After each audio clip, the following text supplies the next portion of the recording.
Hi, my name is Michael Joseph. I'm the owner and CEO of the B Spot. The B Spot consists of multiple different businesses. There's the B Spot Real Estate and Investment Company, and we have a property management company as well. I own the B Spot LLC, which is the B Spot Barbershop.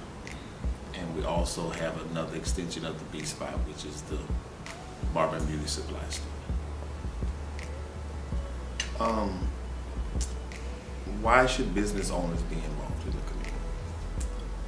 The reason I feel is because you become the pillar of the community. For instance, my barbershop. I deal with economic levels from the bottom to the top. We deal with all different genders. And it gives people a place to relax and invest some time in other people. And the small businesses really make a difference because it becomes a personal place where you become important to someone. You're just not a name or a number. It's important for barbershops to get involved in the Groomed for literacy because as a kid, I was not a very strong reader. I was very strong in math and science, and my parents didn't put any emphasis on making sure that I read. So it hindered me in my adult life as I began to mature, and that's why I feel the very strong need for the kids to make sure that reading is fundamental. The changes that I've noticed in the kids in the program is most of the kids that had behavior problems, it would stem from their lack of reading skills. So when it was time for them to participate in math, science, reading, math problems where you had to read, those were the kids that were acting out because they were really struggling with the reading, so they didn't want to look bad or feel bad.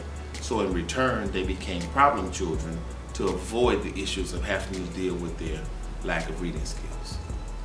The behavior has changed 100% because now they feel confident in their skills. They don't feel like the sore thumb in the room. You know, they're not that outcast because now they fit in with the rest of the kids. Because little kids are mean. You know, they'll tease you, they poke at you, they make fun of you. So I've really noticed, even at this local campus that I deal with, the teachers are even commenting on how the kids' behaviors are changing.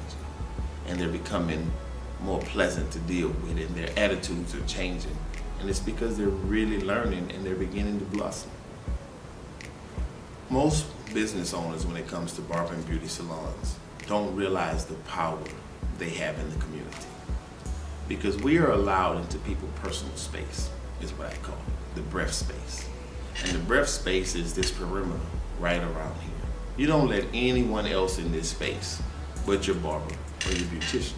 So it's a certain level of trust that's developed at that point.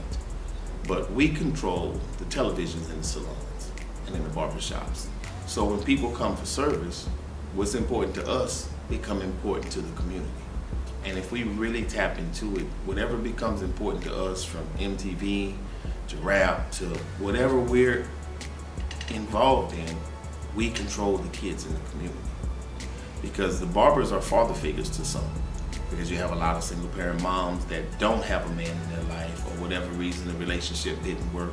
So they need that gentleman to help be firm and stern and make the young man understand how important it is to pull his pants up, how not to use vulgar language and things of that nature. So I think if we really understand our position and our influence in the communities and get these books into these children's hands and make them understand that it's very essential for them, it'll change and impact them as a whole.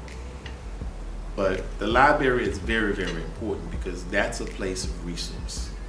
I mean, from GEDs to community involvement, to knowing what's going on and what takes place. And we're really doing a disjustice to the community if we don't support the libraries and get involved with the library, because that's the reading is the fundamentals and the basics for the kids to get to the next level.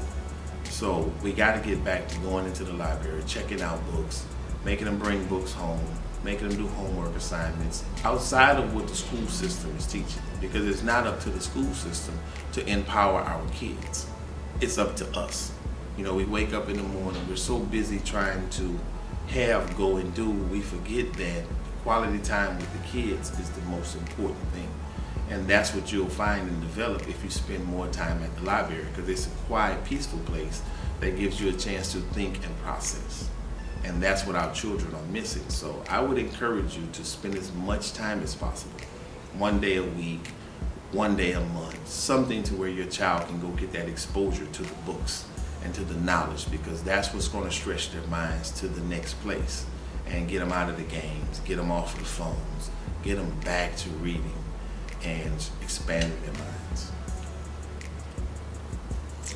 My mom passed away due to colon cancer, and my mother was one of the biggest givers you could ever find. She'd give you the shirt off her back, she'd let you borrow her car, whatever you asked her for, she gave it to you. And she gave till it hurt. But it left an impression on us that made us realize that stuff was just stuff. So when my mom passed away, I started a foundation called Constant Cares for Cancer. And what we do with that foundation is I adopted 3 schools in the Humble community. In Lakeland Elementary, we do a perfect attendance award program pretty much every month. McDonald's has partnered with me, Home Depot, the title companies, and what we do is we go into the school, and every child that has perfect attendance, we give them awards, prizes, we raffle off bikes, we raffle off gifts. The second phase of that school is we started a chess club, because chess has a way of stimulating the mind to become real aggressive and force you to think outside the box and to rationalize things. So the children, my kids went through the chess program when they were younger, and I watched my son's grades go from C's and D's to strong A's and B's. So I got in touch with the school, we started the chess program, so we meet every Tuesday. And some of the kids that had the worst behavior on campus is a part of my program, and they are some of the most excelling kids right now on the campus. From my heart to your heart, try not to spend so much time giving your kids what you didn't have, because all they really need is you. We leave home and it's dark. We don't get home till it's dark, and the quality of family time is really diminishing on a daily basis. We live with our phones in our hands. We don't communicate anymore. All we do is spend our time texting, and we need to get back to dealing with the heart issues in our communities and loving on our kids and spending quality time with our kids. And that will change the community, that will impact the world, because love is missing. Let's get back to loving our kids and pull away from giving them the things that we missed, because you did get love. And if you didn't, it's time for us all to start loving the way we should.